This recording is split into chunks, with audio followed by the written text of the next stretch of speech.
Bom dia, boa tarde, boa noite, camaradas. Meu nome é João Paulo, você está assistindo Marxismo Bárbaro e hoje o tema é mais filosófico da sequência O que é, tá? Então, eu espero que você, ao terminar o vídeo, saiba o central do que é a ontologia marxista, que foi sistematizada, assim, de forma incompleta, mas sistematizada por Lukács, tá?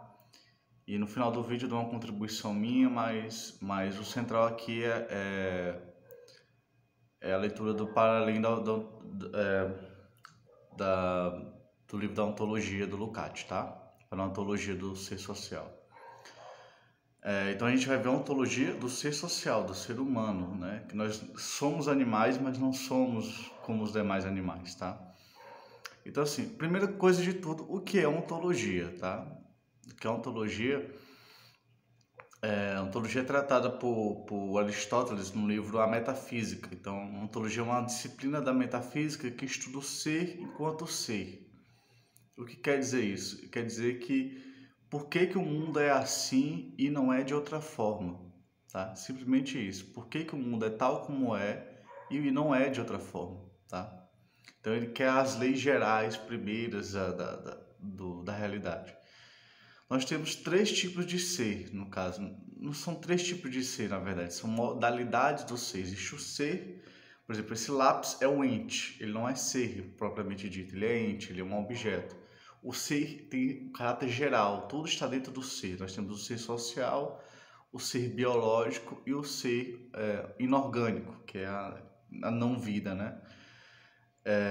Todos eles formam um ser só, tá? O universo, o cosmos, no caso.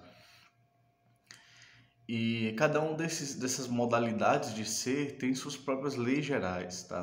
Tem suas próprias leis gerais. Mas uma das coisas que há em comum, que eu quero debater primeiro, é que todos os três têm história. Isso é a ontologia marxista que se extrai de Lukács, que a realidade é histórica, a realidade, o passado é a causa do presente e o presente é a causa do futuro. A história romana não está só na história romana, não está só no passado, mas nós somos um fruto do passado. Isso parece óbvio hoje, mas isso é recentíssimo, assim, é muito recente essa conclusão. É uma coisa assim, vamos dizer assim, um assunto de ensino fundamental, de ensino médio, mas isso é muito recente. Por exemplo, até poucas décadas atrás mesmo, se tinha uma concepção de que o universo era estático. A galáxia podia girar em torno de si mesmo, a Terra girava em torno do Sol, mas o universo total era estático. Isso é recente, isso foi ontem. A gente pensa que a teoria do Big Bang é uma coisa assim. A gente cresce ouvindo a teoria do Big Bang, que parece que é uma concepção científica de sempre, né? Assim, de muito tempo, mas não é recente na história. A ideia de que o universo teve uma história, a ideia de que houve um desenvolvimento do universo. Por exemplo, na química se pensava que todos os elementos sempre existiram e sempre existirão. Hoje a gente sabe que não. A gente sabe que os elementos químicos foram forjados, criados dentro das estrelas. As estrelas produzem elementos químicos mais pesados, eles não existiram desde sempre, ou seja, há uma história, há uma causalidade. No início só existiu o simples hidrogênio, depois o hélio, depois o carbono, foi vindo os elementos cada vez mais pesados. Então há uma história do universo, isso é recentíssimo. Ou seja, é uma concepção de Marx que não era popular, né? E que a ciência atual meio que aceita. Com Darwin, a gente viu que a biologia também tem uma história. Existe uma história da vida, né? Então, nós temos animais na história da biologia, animais com cérebros cada vez mais capazes, cada vez maiores em relação ao corpo. Nós temos o ser biológico, ele se afasta do mundo inorgânico, né? Do mundo sem vida, assim. As árvores não conseguem se afastar muito, eles são muito ligados ao mundo inorgânico, né? À terra e tudo mais. Mas os animais mais complexos são cada vez mais afastados do mundo inorgânico, ou seja, há uma história da biologia, né? A gente foi tendo animais cada vez mais complexos, por exemplo. Nós tínhamos animais que não regulavam a própria temperatura e passamos para animais que regulam a própria temperatura. Isso foi se diz que a teoria da evolução, na verdade, é uma teoria da diversificação. E isso é correto, é uma teoria da diversificação, não do aperfeiçoamento. Não é uma teoria que aperfeiçoamento da vida. Mas, de certa forma, visto de forma geral, não no individual, não no particular, você vai surgindo seres cada vez mais complexos, cada vez mais capazes de lidar com o mundo. Isso na biologia. E no ser social, né, que é o que nos interessa. Há três leis gerais do ser social. Olha só, quando a gente diz que as categorias e o mundo social é histórico, quer dizer que as leis não são eternas. O capitalismo tem suas próprias leis, o feudalismo tem suas próprias leis, o escravismo tem suas próprias leis. Cada sistema tem suas próprias leis e ponto final. Tá? Você tem que estudar as leis de cada sistema para entender. Mas existem três leis gerais, pelo menos três leis gerais da humanidade. Se a gente descobrir outras, é ótimo, mas por enquanto a gente tem três leis gerais da humanidade. Quais são essas leis? Uma que a produtividade é crescente. Nos outros animais, por exemplo, a produtividade da abelha é basicamente, ela não evolui com o tempo. Ela produz sempre mel, se a gente for falar em trabalho na abelha, né? Ela produz sempre uma quantidade de mel, tem uma produtividade constante. Os animais têm uma produtividade meio constante, meio estagnada. O ser humano não. Quando o primeiro machado surgiu, quando o segundo machado foi feito, o segundo machado ou era melhor ou era feito mais rapidamente do que o primeiro. Você vai tendo sempre uma produtividade crescente. Você vai sempre... a tendência da humanidade é ser cada vez mais produtiva, tá? E isso leva ao escravismo, leva ao feudalismo, leva ao capitalismo, que vai ter uma produtividade crescente. Isso é uma lei geral da história humana. A segunda lei derivada dessa lei, que deriva dessa lei, é que nós temos, já que nós temos a produtividade crescente, nós nos afastamos das barreiras naturais. Veja bem, nós não anulamos as barreiras da natureza sobre nós, mas nós afastamos essas barreiras. Elas sempre existem, mas elas sempre são afastadas pelo desenvolvimento da sociedade, do ser social. Então a gente afasta as barreiras naturais, não anula, mas afasta os limites da natureza. Então nós superamos os limites da natureza, mas não superamos totalmente, tá? Isso deriva do aumento da produção. E o aumento da produção o afastamento das barreiras naturais nos faz com que a gente tenha a terceira lei geral do ser humano, que é a tendência a se unificar como espécie globalmente. Veja bem, os animais não têm uma tendência a se afastar das barreiras naturais. Os animais só têm em relação ao inorgânico. Ou seja, aquilo que não é orgânico, aquilo que não é vida, os animais têm uma tendência a afastar essas barreiras, mas não das barreiras naturais. Nós não, nós afastamos as barreiras naturais, tanto do inorgânico quanto do orgânico. Isso tem a consequência na terceira lei, que é nós somos a única espécie que tende a se unificar globalmente. Nós temos a ser um só povo, uma só humanidade, tá? É uma tendência histórica do aumento da produtividade, por exemplo, sobre nossa história. Então, nós somos a única espécie com essa característica, com essa tendência, tá? Que é realizada no socialismo, se a gente conseguir chegar lá, né? Então, assim, você vê que o trabalho tem uma função importantíssima, porque o trabalho mais produtivo gera todas essas três leis, gera essas consequências. E o ser humano tem três características. Uma é que é o trabalho, tá? O que funda o ser humano é o trabalho. E com o tempo, as espécies humanas antes do Homo sapiens se desenvolveram a partir do trabalho. Outra característica é a linguagem. Os animais têm uma linguagem, mas não uma linguagem conceitual como a nossa, né? Tão complexa quanto a nossa. E assim, o trabalho exige que você fale.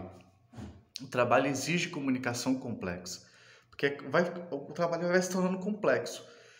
E o trabalho, ao a gente modificar a natureza, nós modificamos nós mesmos. Isso é uma característica muito importante do trabalho. Você modifica a natureza e a natureza modificada te modifica. Aí gera uma causa e consequência recíproca. Você vai modificando a natureza e ela modificada te modifica. Isso leva a uma terceira característica, que nós somos uma sociabilidade, tá? A sociabilidade dos animais é natural, assim, é permanente. Nós não, nós desenvolvemos uma verdadeira sociabilidade que os outros animais não têm, tá? E esses três fatores, o trabalho, a linguagem e a sociabilidade, derivam necessariamente, assim, eles surgem juntos, de acordo com Lukács, mas o central é o trabalho. O trabalho é que leva à necessidade de uma linguagem complexa e leva à necessidade de desenvolver a sociabilidade, tá? É aqui entra uma questão que é a seguinte: como a gente está desenvolvendo o ser natural, o ser social, nós somos cada vez mais livres, tá? O homem primitivo não era livre, propriamente dito, porque ele era totalmente dependente da natureza. No escravismo, o escravo é como uma coisa, ele não é livre. No feudalismo, ele é um pouquinho mais livre. Ele é mais livre do que o escravo, o servo, no caso. O servo é mais livre do que o escravo. E hoje nós temos uma liberdade formal. O trabalhador é mais livre do que o servo. Embora seja uma falsa liberdade, não é totalmente falso, tá? É mais livre do que o servo. Nós somos mais livres do que o servo e mais livres do que o escravo. Então, a tendência da humanidade é ser cada vez mais livre. Então, no comunismo, no socialismo, nós vamos ser livres, substancialmente livres. Então, nós vamos ser livres de fato, tá? Então, essa tendência da humanidade é de ser cada vez mais livre. E como a gente desenvolve a produção e a sociabilidade, nós temos cada vez mais opções. Antigamente, a gente tinha poucas opções e o desenvolvimento da sociedade aumenta as nossas opções, tá? Nós temos mais opções. Então nós somos com cada vez mais personalidade, com cada vez mais individualidade. Não é individualismo necessariamente, tá? Mas que nós nos desenvolvemos como indivíduos singulares de forma maior com o desenvolvimento da produção, do desenvolvimento do trabalho. Eu vou fazer um parênteses aqui. Eu tenho por mim, assim, eu adoto a tese de que o trabalho é fundante do ser social, de fato. Mas o socialismo vai acabar com o trabalho manual, tá? Assim, o grosso do trabalho manual vai deixar de existir. Vai existir requisitos de trabalho manual, mas, em geral, o trabalho manual vai deixar de existir no socialismo. Tudo que a gente puder informatizar, robotizar, automatizar, vai ser robotizado, automatizado e informatizado. Tudo que a gente puder no socialismo. E a gente vai ter tempo livre para a arte, para a família, para o Estado e tudo mais. Então, não, assim, não é porque o trabalho nos funda o ser social, que a gente vai ter o trabalho para sempre diretamente. O Sérgio Lessa tem um argumento, assim, um meio termo, que diz assim, ó: mesmo que a fábrica funcione sozinha, alguém tem que apertar o botão ou então puxar a alavanca que vai fazer a máquina funcionar. Então, esse vai ser o trabalho, tá? Mas mesmo assim o trabalho vai ser superado, ele não vai ser destruído, ele vai ser supra-assumido, vamos dizer assim, tá? Ele vai ser superado, mas não 100%, claro, mas vai ser, no geral. Então, assim, o Lukács, ele fala que existem duas formas de agir, de pensar. É importante pensar e agir. Você tem uma ação que é voltada para o trabalho, para a ação de modificar a natureza. E você tem uma ação que é voltada para os outros homens. Você tenta convencer os homens a pensarem ou agir de determinada forma. Então há duas vertentes aqui, tá? A recta e a oblíqua. Você age para transformar a natureza ou age para transformar o meio social, transformar a mentalidade, assim, influenciar a ação dos outros homens. Então, isso é muito importante para a ontologia do Lukács, tá? Assim, eu adoto a ontologia do Lukács, mas eu tenho uma ontologia própria que eu quero dividir com você no final desse vídeo de forma bem resumida, tá? Primeiro, existe um senso comum que diz que tudo é energia, né? Existe essa concepção lá, mas ela não está toda errada. A gente tem que incluir um movimento. Na verdade, tudo é energia em busca de mais energia. Energia em busca de mais de si. Veja que o Lukács, ele tem uma ontologia do ser social, mas ele não entrega uma ontologia geral. Ele não entrega uma ontologia geral. O que eu estou propondo aqui, tudo é energia em busca de mais energia. No inorgânico, a gravidade, que é produzida pela energia, dobra o tecido do espaço-tempo. O espaço-tempo é curvo, e isso faz com que tudo que está em volta caia o tempo todo em volta daquilo que está dobrando o espaço. Por que a gente orbita em torno do Sol? Porque o Sol tem energia massa, que curva o espaço-tempo e faz a gente girar em torno do Sol, atraído pelo Sol.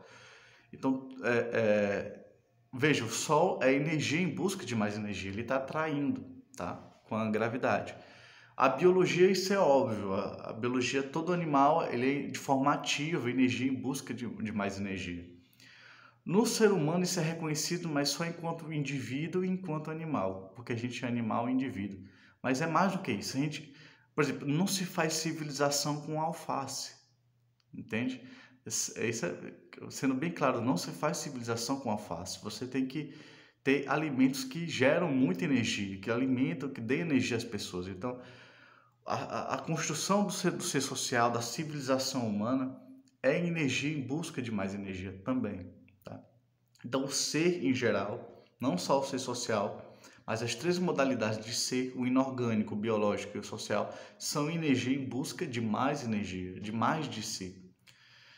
E tudo são formas de espaço. Então, existe uma igualdade que eu ponho aqui em debate, que matéria e luz, que são opostos, são espaço, são formas de espaço.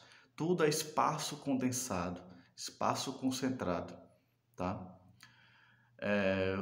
Fazendo um parênteses aqui sobre história, essa concepção histórica que inclusive Einstein tinha de que o universo era estático, não considerava o espaço como se movesse. O espaço se move, ele se expande, se contrai, provavelmente se contrai, mas o espaço está em expansão, ou seja, o espaço tem uma história. A gente viu o espaço como um palco fixo onde a história acontecia, mas não, o palco que é o espaço também se move, né? Então, assim, para Lucas, o trabalho funda o ser social, mas na minha concepção o trabalho é da ontologia. Ser é trabalho, ser é produção. As estrelas produzem átomos, por exemplo, o ser biológico produz. Então, assim, o trabalho não é um fardo só do ser social. O trabalho, ele pertence a toda a modalidade do ser. Tá? Inclusive, energia, um dos significados de energia é capacidade de trabalho. A entropia é uma forma de trabalho, a entropia do universo. Então, assim, eu adoto a ontologia do Lukács, mas eu faço uma ontologia geral, tá? Que toda energia em busca de mais energia, por exemplo, o dinheiro em busca de mais dinheiro, o valor em busca de valorização, o valor assim, é uma forma de energia, uma forma social de energia, que deriva da energia do trabalhador, no trabalho manual, tá? Então tudo é espaço, tudo é formas de espaço, espaço concentrado. Espaço e matéria e luz são a mesma coisa, entende? São formas de espaço. Então, assim, essa é uma ontologia que eu estou dividindo com vocês e para o vídeo não ficar longo eu vou encerrar agora, tá bom? E até o próximo vídeo.